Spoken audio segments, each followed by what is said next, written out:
Olá, pessoal. Estamos aqui para a gravação de mais um episódio do nosso podcast. Eu, meu grande amigo, fiel escudeiro, Thiago Peducci. Olá, pessoal. Mais um episódio do nosso Conexão Elo aqui. Podcast que nosso intuito é falar um pouquinho de esporte, qualidade de vida, saúde e tudo mais. Sensacional. Hoje nós temos a grata satisfação de ter um amigo aqui com a gente. Ele é formado pela Unesp no ano de 2000. Ele tem residência médica em ortopedia e traumatologia também pela Unesp. Ele é especialista em cirurgia de quadril e ele é pós-graduado em medicina esportiva.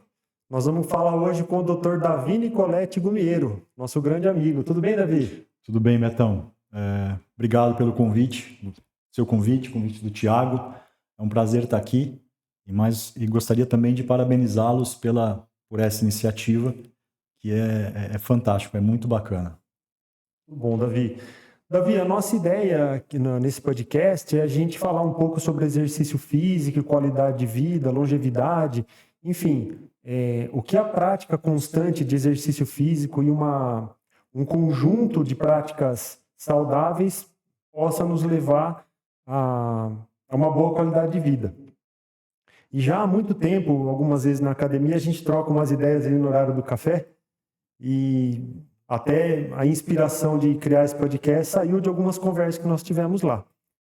Então, nesse tema, claro que eu queria convidá-lo já de antemão para vir outros dias aqui com a gente. Eu queria muito falar sobre questão da musculação, né?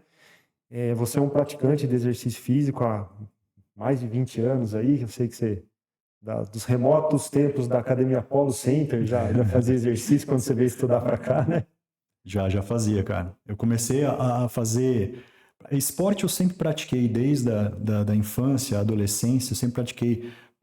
Eu creio que tenha praticado todos os esportes, de atletismo a artes marciais. Eu realmente pratiquei praticamente todos os esportes. Onde eu realmente me destaquei, na época, eu morava em São Paulo, sou de São Paulo, foi no basquete. Eu joguei pelo Arquidiocesano, pelo Centro Olímpico em São Paulo, isso há muito tempo atrás, até entrar na faculdade.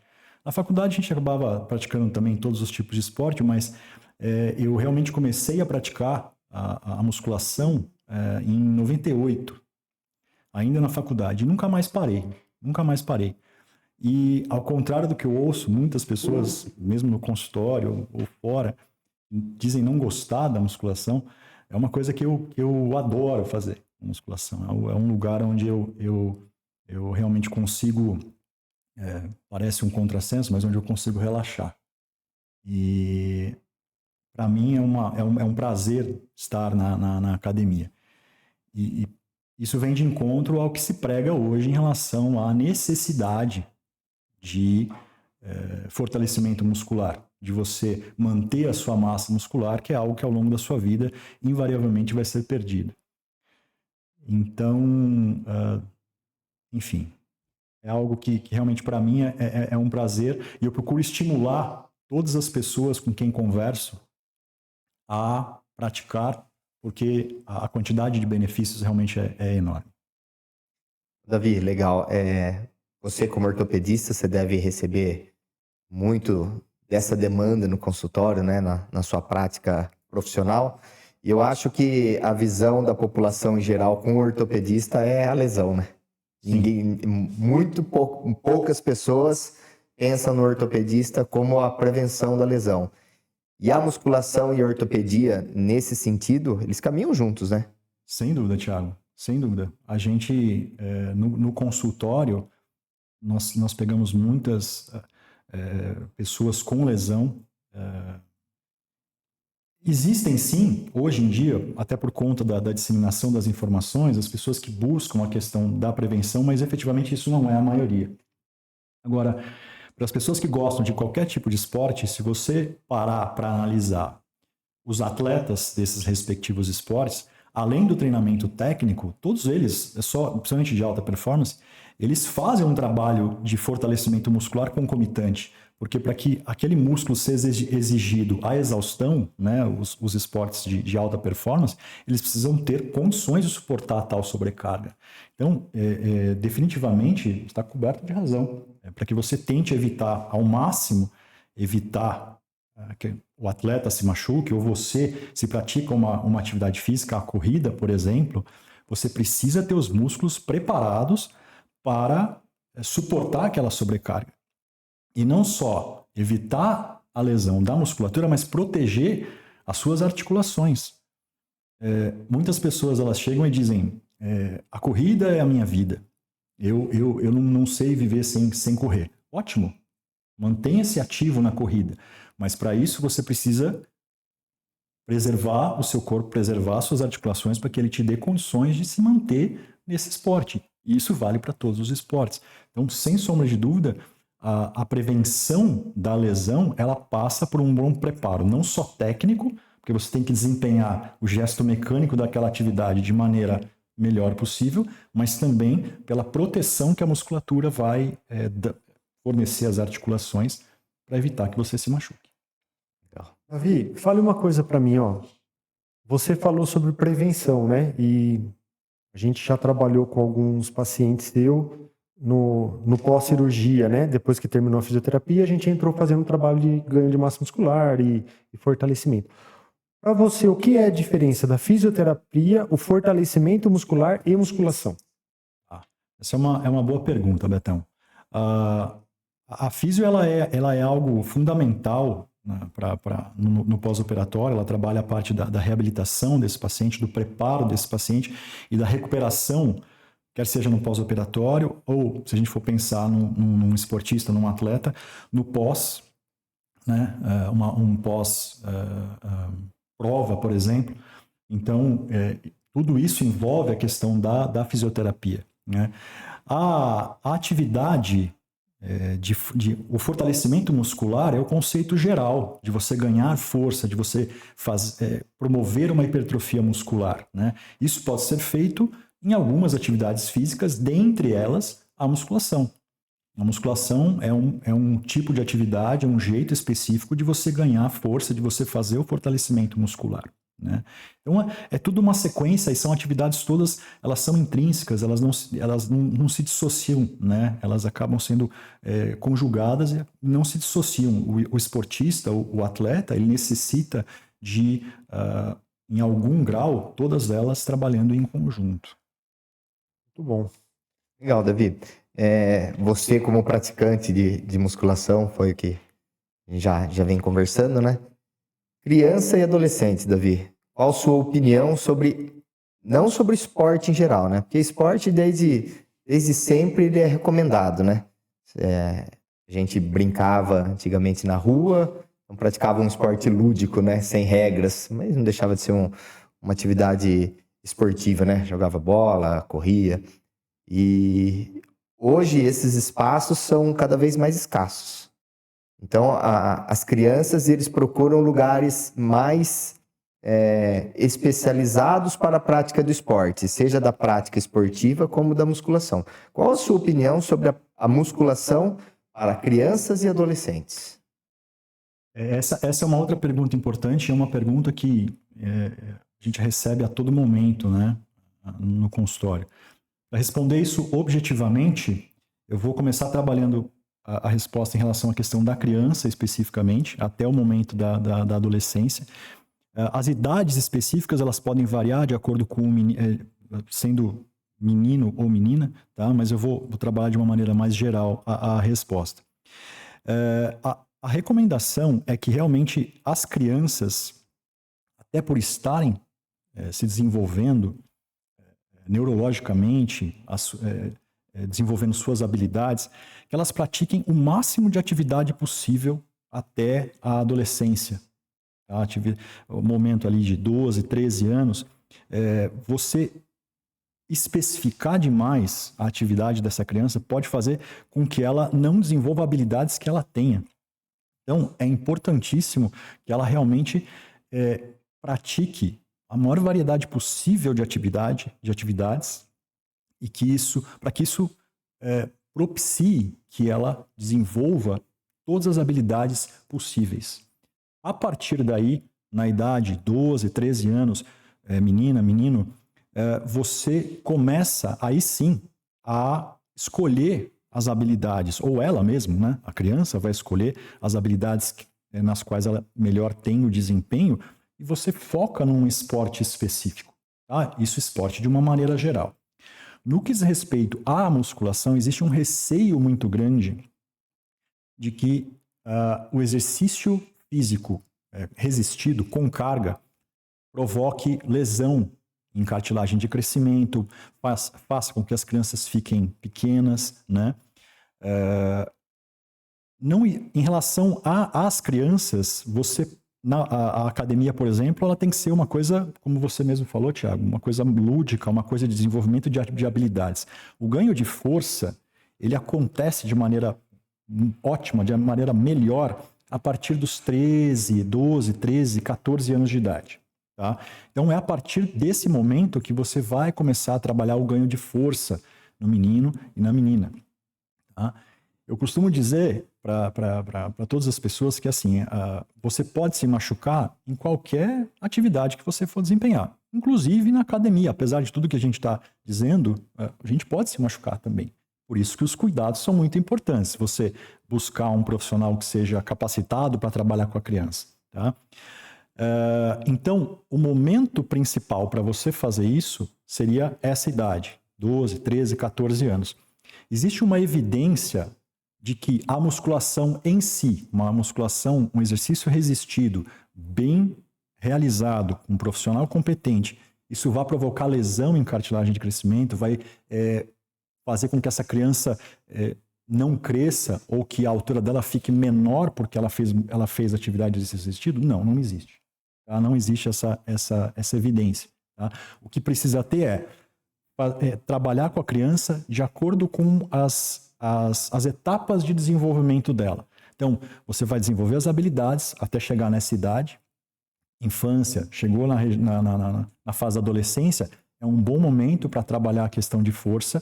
Obviamente, como eu já falei, e isso eu tenho que reforçar, os cuidados são muito importantes quando se trabalha com um adolescente, porque sim, ele pode se machucar, mas dizer, olha, não, você não pode fazer porque existe um risco, já está determinado que esse risco existe, isso a gente ainda não tem essa evidência. Davi, e fale uma coisa aqui pra gente. A gente está falando sobre criança e adolescente, depois a vida adulta, que a gente sabe da importância também. E a gente está lendo bastante coisa agora sobre longevidade. Foi um dos temas que a gente combinou de conversar hoje. Para você, para a pessoa de mais idade, você ter massa muscular, você ter músculo ao passar dos anos, é importante?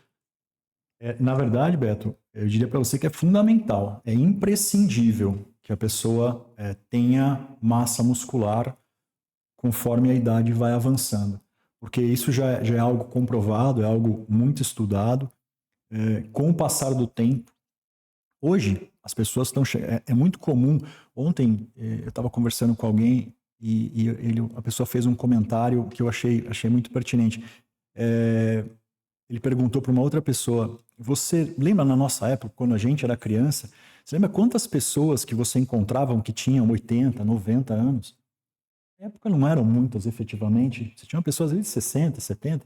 Hoje, você tem uma quantidade de pessoas que atingem essa faixa etária, 80, 90 anos, que é enorme. E isso vai aumentar. Essa questão da longevidade, ela vai aumentar. A quantidade de pessoas com idades avançadas, isso é uma tendência no Brasil, por exemplo, a se tornar um dos países com população mais idosa no mundo. Tendo dito isso, a gente reforça a questão que é algo que acontecerá. Conforme a população vai envelhecendo, a tendência é que a massa muscular diminua. Com o sedentarismo, isso acontece de maneira mais intensa. Uma das maneiras, se não a principal maneira de você tentar evitar que essa perda ocorra, é o exercício resistido. Tanto que, já conversamos sobre isso, até pouco tempo atrás, alguns anos atrás, quais eram as recomendações em relação à prática da atividade física? Olha, vai caminhar meia hora todo dia.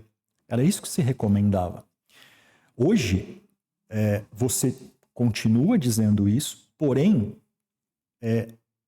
a recomendação em relação ao exercício resistido, uma quantidade específica por semana, com intensidades de moderada a alta, ela faz parte dos protocolos de medicina esportiva das sociedades mundiais.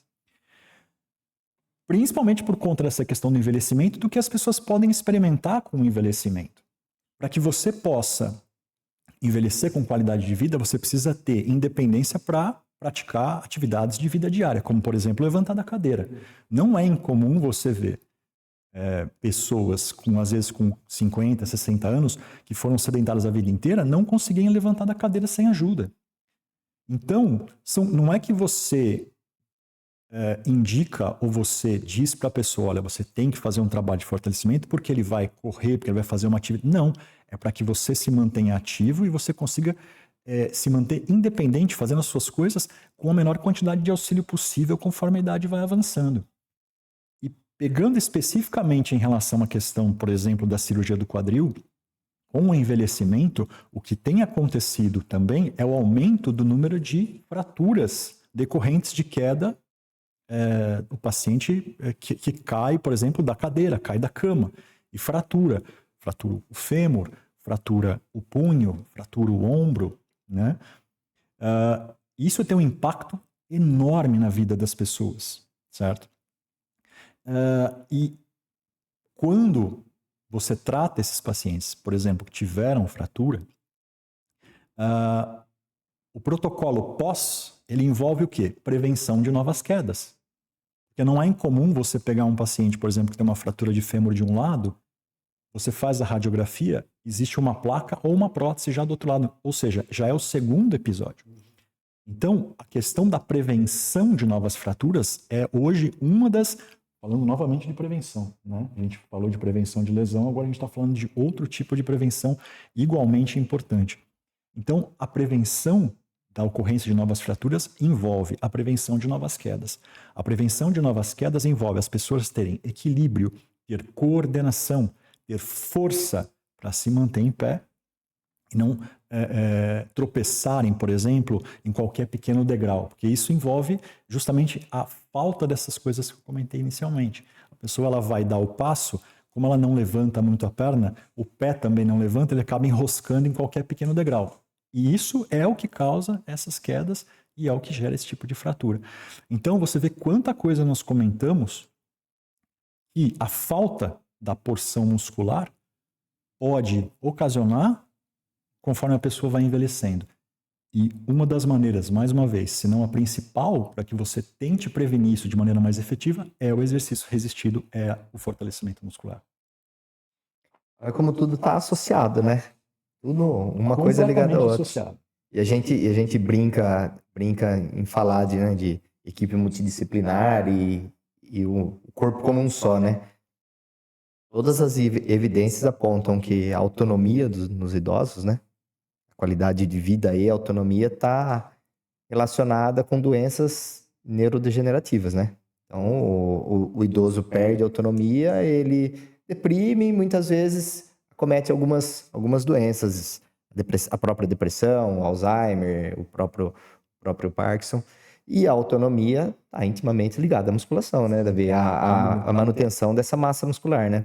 Nós temos um grupo grande de idosos lá na academia, de idosos de idade bem avançada, jovens idosos de idades avançadas, e que eles estão com a gente há muito tempo. Então, tem alguns dos nossos amigos que estão lá há 7, 8 anos com a gente, e a gente sente que essa manutenção, essa qualidade de vida deles, um pouco está ligada também a essa manutenção da massa muscular, né? Eles estarem, não só por estarem ali socializando, que isso também é muito importante para eles, mas eles estarem fortes, né?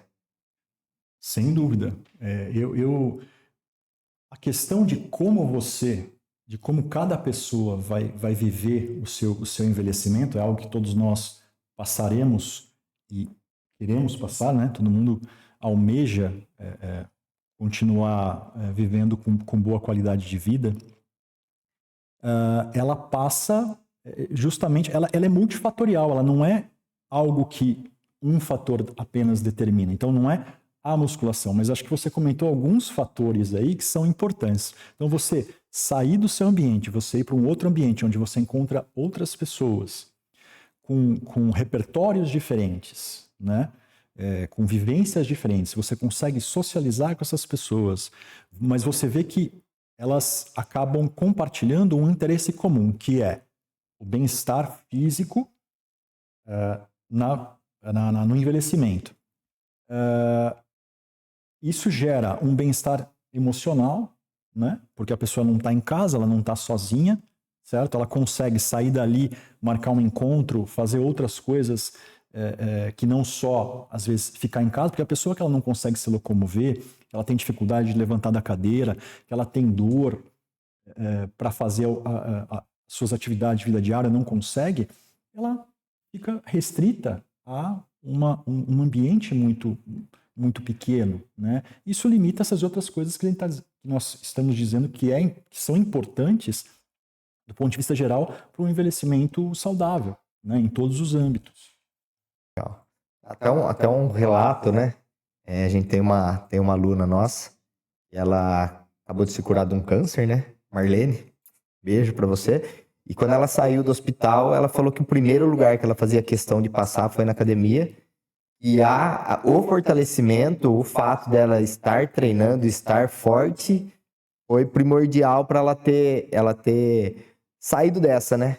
Se curado. Porque ela ficou um tempo no hospital, perdeu muita massa muscular, perdeu muita força, mas mesmo assim ela manteve a autonomia dela. Então, quando ela saiu relativamente bem e apta para voltar a todas as atividades diárias dela. Aliás, é uma pessoa para trazer aqui, porque é um exemplo. A Marlene tá no nosso cronograma. É um paradigma, é uma pessoa para se admirar e para se espelhar em relação às dificuldades que passou agora e venceu, né? Davi, queria te agradecer. A nossa proposta é fazer um podcast um pouco mais enxuto, para que as pessoas possam conseguir ouvir no seu dia a dia. Mas volto a reforçar aqui um convite, tem muitos temas que nós queríamos fazer com você, e esse foi apenas o primeiro. E fica aqui o convite já para você vir, o agradecimento meu, do Thiago, de toda a nossa equipe, e que a gente possa desfrutar dessa nossa velhice juntos, fortes, né? De vez em quando tomando um bom vinho. Betão, eu que agradeço, foi um prazer. Thiago, obrigado. O convite já está aceito. Eu sei que tem muitas pessoas que virão, né, com assuntos que com certeza serão interessantíssimos, mas eu estou à disposição para o que vocês precisarem. Obrigado mesmo pelo convite. Obrigado, Davi. Uma boa tarde a todos. Espero que o pessoal goste sempre do nosso bate-papo aqui. Muito bom, pessoal. E assim, estamos finalizando esse podcast. E na próxima, fiquem atentos, teremos um outro convidado muito querido que também faz parte dessa nossa jornada de exercícios físicos. Fica com a gente. Valeu, pessoal!